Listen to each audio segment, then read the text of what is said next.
Before we turn to the witnesses. Well, thank you, Mr. Chairman, and it would be indeed a fine birthday present if we could figure out as a committee how we really advance some good, strong energy policy for this nation, using the ingenuity, just the opportunity that we have as a nation to really build on all of our strengths. So thank you for that recognition. I'd like to welcome Mr. Augustine to the committee here this morning, also Mr. Jenkins, Mr. Zindler. It was your report on competitiveness rising above the gathering storm that served as a foundation for legislation that passed by an overwhelming margin back in '07.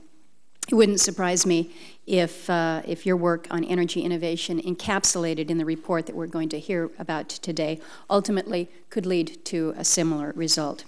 I think most would agree that it's time for us to renew a coherent long-term approach to energy development, truly an all-of-the-above approach. Innovation, of course, is absolutely at the core of that strategy. I think it's one of the few areas where the government can and should be providing greater funding. And at the same time, I'm aware that if we do decide to spend more on energy innovation, we're going to have to make some very difficult choices about the amount of spending and the duration, as well as what our priorities are for it. A couple comments in each of these areas. First, the obvious. Investment is code for spending, and that's going to require taxpayer dollars with our debt situation sitting at $15 trillion right now. Greater spending in this area is going to need to be offset. It's going to be challenging to find space in the budget, but I think it also presents us an opportunity here to be financially creative. Let's figure out how we make this work. Let's assess the priorities and focus on it. For years now, I've suggested that a portion of the revenues from increased domestic energy production should be devoted to energy innovation.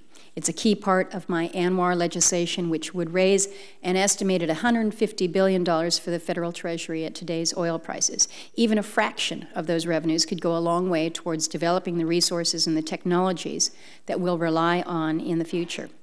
So I'm glad to see the revenues from energy production listed as a possibility in the Catalyzing American Ingenuity report. Now, beyond how much we spend, I think we also need to think carefully about our priorities. And when we look back at where taxpayer dollars have been spent in recent years, I think it's clear that we haven't really gotten to that all-of-the-above policy. We can see that in how much the federal government has spent on solar and wind as opposed to some of the other areas.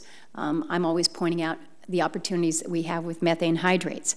We can see that in the direction the administration has taken in choosing to focus on electric vehicles, perhaps as compared to other promising alternatives. And finally, a point about how long we should be involved here. It makes good sense to invest in energy R&D. That's clearly in our interest. But I think it's against our interest to keep subsidizing the same resources and technologies year after year without a clear path toward allowing those technologies to stand on their own in the market. To strike the right balance will require reform of existing programs, possibly the phase-out of many of the subsidies that are currently in place. Some experts believe that federal efforts should be oriented more towards basic research and away from deployment, because in tight fiscal climate, the government should spend on priorities that no other institution will fund. I tend to agree with that approach.